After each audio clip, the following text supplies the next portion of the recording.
గురుభ్యో నమః. బ్రహ్మగారి కాలజ్ఞానం ప్రకారం వృషభ రాశి వారికి ఏ విధంగా ఉండబోతుందన్నది ఈరోజు మనం చూద్దాం. ప్రస్తుతం నడుస్తున్న కాలంలో శని 10వ స్థానమైన కుంభరాశిలో రాహువు 11వ స్థానం, మీనరాశిలో కేతువు 5వ స్థానమైన కన్యా రాశిలో సంచరిస్తూ ఉండటంతో పాటుగా 12వ స్థానమైన కుంభరాశి 1వ స్థానమైన మేషరాశిలో సంచరించడం జరుగుతుంది. గురు స్థానం బలంగా ఉంది అంటే వాళ్ళకి పనికి సంబంధించిన విషయాల్లో ఎటువంటి ఇబ్బందులు లేకుండా ముందుకు వెళ్ళిపోతారు. ఇక వృషభ రాశి వారికి పనిలో ఆటంకాలు ఏర్పడినా వారు దానిని ఎంతో చాకచక్యంగా చేసుకుంటూ ముందుకు వెళ్ళిపోతారు. వీళ్ళకి చాలా కష్టాలు వచ్చినా కష్టాలన్నీ విడిచి పారిపోతాయి. అంతేకాదు ఏ విషయంలోనూ వీరు భయపడరు. ప్రతి కష్టాన్ని అధిగమించే ప్రయత్నం చేస్తారు. ఆ పనిని సాధించే తీరుతారు. వీళ్ళకి అదృష్టం కూడా అలానే వరిస్తుంది. వీళ్ళు విలాసవంతమైన జీవితాన్ని గడపడానికి ఇష్టపడతారు.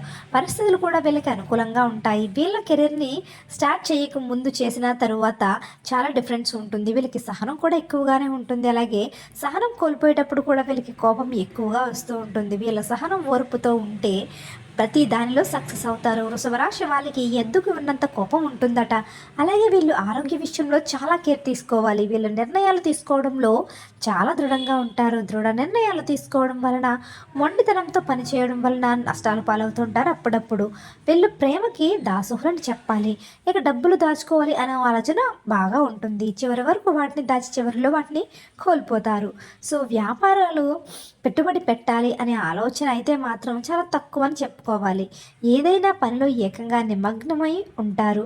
ఆరోగ్య సమస్యల విషయానికి వస్తే వారికి ఊపిరితిత్తుల సమస్యలు ఎక్కువగా ఉండే అవకాశం ఉంది. అంతేకాదు ఇతరుల మాటలు అస్సలు పట్టించుకోరు. వీళ్ళకి మధ్య వయసు నుండి అంత మంచి జరుగుతుంది. అత్యున్నత స్థాయికి ఆ టైంలో వెళ్తారు. ధన సంపద ఎక్కువగా ఉంటుంది. స్వగృహ నిర్మాణం కూడా చేయగలుగుతారు. ఏ విషయంలో అయినా ఖచ్చితంగా ఉంటారు. సో ఫ్రెండ్స్, విన్నారుగా వృషభ రాశి వారి జీవితంలో ఎలాంటి అనుభవాలు అనుభవిస్తారు. సో ఫ్రెండ్స్, ఇలాంటి మరిన్ని ఆధ్యాత్మిక విషయాల కోసం మన ఛానల్ని సబ్స్క్రైబ్ చేసుకుని చూస్తూనే ఉండండి. Thanks for watching.